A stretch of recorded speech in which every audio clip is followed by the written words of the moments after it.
My name is Chad Matthews, and I'm a missional storyteller. I've traveled all over the country building friendships with men and women experiencing homelessness, capturing their stories and seeing how they live. Now I'm back home in East Texas, where I've asked 15 of my best friends to share their story of what it's like to live life on the street.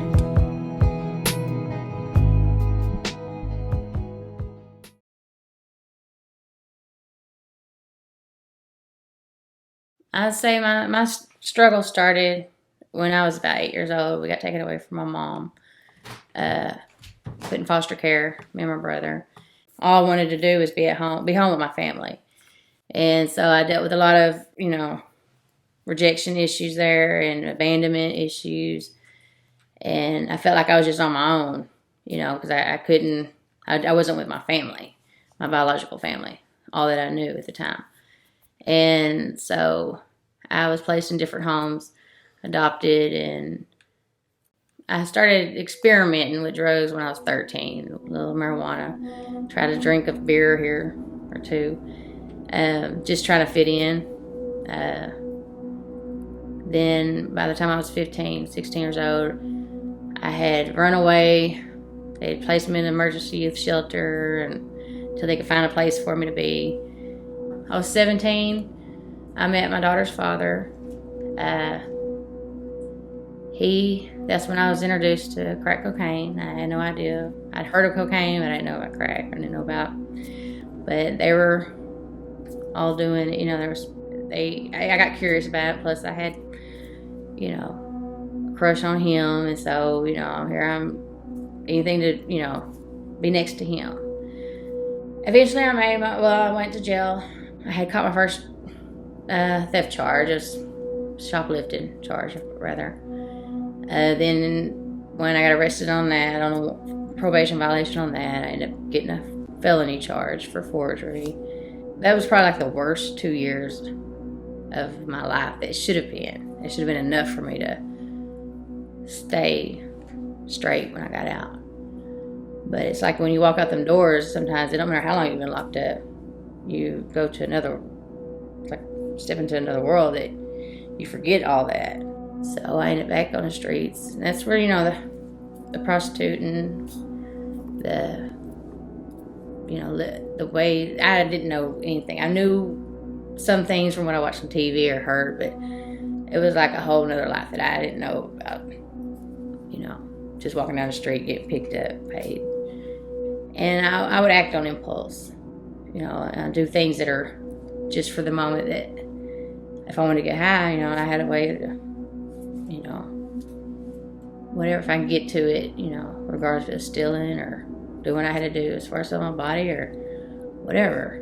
I got caught up in a prostitution sting they had going on. And so therefore that one made the paper. I was more embarrassed, not so much for myself, for my family. And that was what's wrong. I mean, I should have been embarrassed for them, but until I was embarrassed for myself and to see, that what I was doing was it's wrong. Okay, let me rewind a little bit there. I went to the recovery center. When I went in there, I expected them to, that was the main thing. By the time I come out of there, graduated from there, I expected them to fix me. I thought, okay, I'll go to rehab or, get some treatment that they're going to cure me from, this disease or addiction and whatever's going on with me. Only you know what's inside, what's going on, the counselors tell you, they can help dig it out, but to get to the root of the problem. And I know mine goes way back to when I was younger and rejection, feeling like I was rejected and abandoned and, that nobody wanted me, and looking for that unconditional love, because I was locked up, during the times I was locked up, I'd see families, that the people that I was locked up with, their families were still there, every visitation, it's like, why can't I have that, So that little girl in me was still, searching for that, wanting that, even my mom. And what's crazy about it is I had to talk myself into relapsing. I really didn't want to, but then it was like, all I knew is if I ain't got something to depend on to I guess it's replacing one addiction with another, And I believe that was one of my addictions, is thriving on having that, that male companionship to determine my value of myself, to value me, or what my self-worth is. And, my mom, she stepped in and tried to do a lot for me, more than she'd ever had. And by this time, it was too late.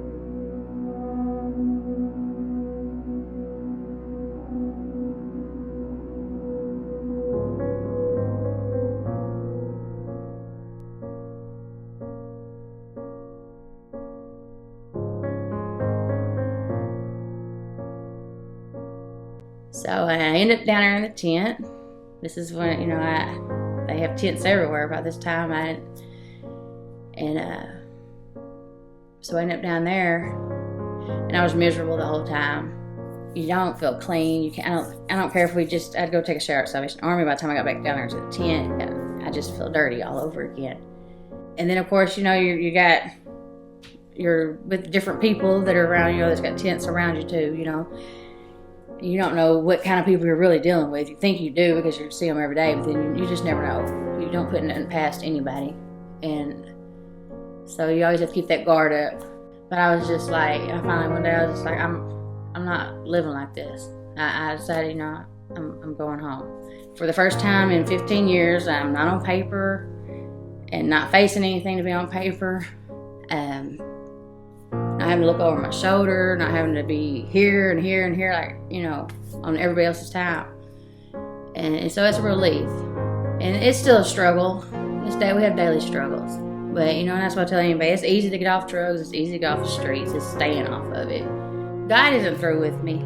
I never thought I would be married. I've always wanted to be married. All the desires, not all of them, but as far as getting married, having somebody that loves me for me, and knows where I've been and what I've done. This is the beginning of another, I guess, it's not the ending of a happy story, it's the beginning of it, I believe. Because the ministry's in us, and I know I have that desire to be able to reach out to other girls like myself, and people that I can understand where they're coming from, but, and can maybe, I can't save them, but I can live my life by example and give them hope that you don't have to live that way. You don't have to stay there. There's other options. When you get to the point where everybody has their own time that they get tired.